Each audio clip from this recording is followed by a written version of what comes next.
রাতে পুরুষ নার্স থাকলে রোগিনী সুরক্ষিত থাকবেন তো? নাইট ডিউটি নিয়ে এবার প্রশ্ন তুললেন মীর। বিচার না পাওয়া পর্যন্ত একত্র হয়ে প্রতিবাদ করার কথাও বলেছেন তিনি। সিনেমা পাড়ার একটাই স্বর, জাস্টিস ফর আরজি কর। এই স্লোগান স্টুডিও পাড়ার তারকাদের। দোষীদের দৃষ্টান্তমূলক শাস্তির দাবি চেয়ে পদযাত্রা করেছেন সঙ্গীত শিল্পীরা, সরব হয়েছেন বাচিক শিল্পীরাও। দিকে দিকে উই ওয়ান্ট জাস্টিস স্লোগান। এখনো যারা আরজিকর কাণ্ডে নীরব, তাদের মাধ্যমে ঐক্যবদ্ধ হওয়ার ডাক দিলেন মীর আফসার আলী।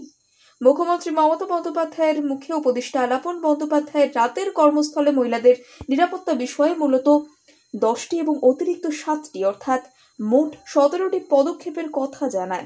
তিনি এও জানিয়েছেন, যত দূর সম্ভব মহিলাদের রাতের শিফট থেকে অব্যাহতি দেওয়ার চেষ্টা করতে হবে। নাইট ডিউটি নিয়ে রাজ্য সরকারের বক্তব্যের পরই নতুন করে চর্চা শুরু। মীরের স্ত্রী সোমা ভট্টাচার্য পেশায় চিকিৎসক, তাই অভিনেতা বাচিক শিল্পী খুব কাছ থেকে এই পরিষেবার সঙ্গে যুক্ত কর্মীদের জানেন। সেই জায়গা থেকেই তার বক্তব্য, ধরুন রাতে ডিউটি নারীদের জন্য আর আবশ্যিক থাকছে না এবং আরজিকর কাণ্ডের পর প্রত্যেক মেয়েই চাইবে রাতে সুরক্ষিত অবস্থায় বাড়ি ফিরতে পারে। তাদের বাড়িতে হয়তো বলবে রাতে ডিউটি না করাই মঙ্গল। এই জায়গা থেকেই মেয়ের আশঙ্কা, মহিলা নার্স রাতে কাজ না করলে তাদের জায়গায় পুরুষ নার্স আসবেন। এবার কি তাহলে রোগিনীদের পালা? তারা পুরুষ নার্সের লালসার শিকার হবেন না কে বলতে পারে?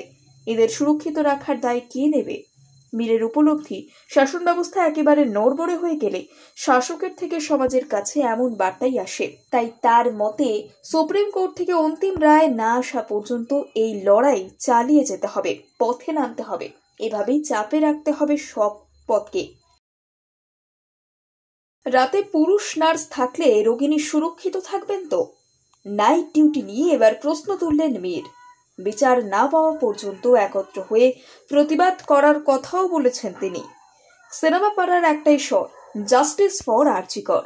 এই স্লোগান স্টুডিও পাড়ার তারকাদের।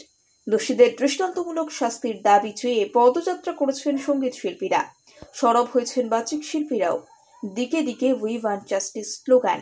এখনো যারা আরজিকর কাণ্ডে নীরব, তাদের মাধ্যমে ঐক্যবদ্ধ হওয়ার ডাক দিলেন মীর আফসার আলী। মুখ্যমন্ত্রী মমতা বন্দ্যোপাধ্যায়ের মুখে উপদেষ্টা আলাপন বন্দ্যোপাধ্যায়ের রাতের কর্মস্থলে মহিলাদের নিরাপত্তা বিষয়ে মূলত 10টি এবং অতিরিক্ত 7টি অর্থাৎ মোট 17টি পদক্ষেপের কথা জানান। তিনি এও জানিয়েছেন, যত দূর সম্ভব মহিলাদের রাতের শিফট থেকে অব্যাহতি দেওয়ার চেষ্টা করতে হবে। নাইট ডিউটি নিয়ে রাজ্য সরকারের বক্তব্যের পরই নতুন করে চর্চা শুরু। মীরের স্ত্রী সোমা ভট্টাচার্য পেশায় চিকিৎসক, তাই অভিনেতা বাচিক শিল্পী খুব কাছ থেকে এই পরিষেবার সঙ্গে যুক্ত কর্মীদের জানেন।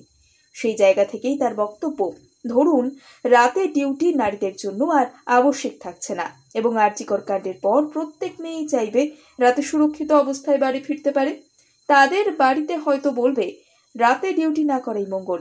এই জায়গা থেকেই মেয়ের আশঙ্কা, মহিলা নার্স রাতে কাজ না করলে তাদের জায়গায় পুরুষ নার্স আসবেন। এবার কি তাহলে রোগিনীদের পালা? তারা পুরুষ নার্সের লালসার শিকার হবেন না কে বলতে পারে? এদের সুরক্ষিত রাখার দায় কে নেবে? মীরের উপলব্ধি, শাসন ব্যবস্থা একেবারে নড়বড়ে হয়ে গেলে শাসকের থেকে সমাজের কাছে এমন বার্তাই আসে। তাই তার মতে সুপ্রিম কোর্ট থেকে অন্তিম রায় না আসা পর্যন্ত এই লড়াই চালিয়ে যেতে হবে, পথে নামতে হবে। এভাবেই চাপে রাখতে হবে সব পথকে।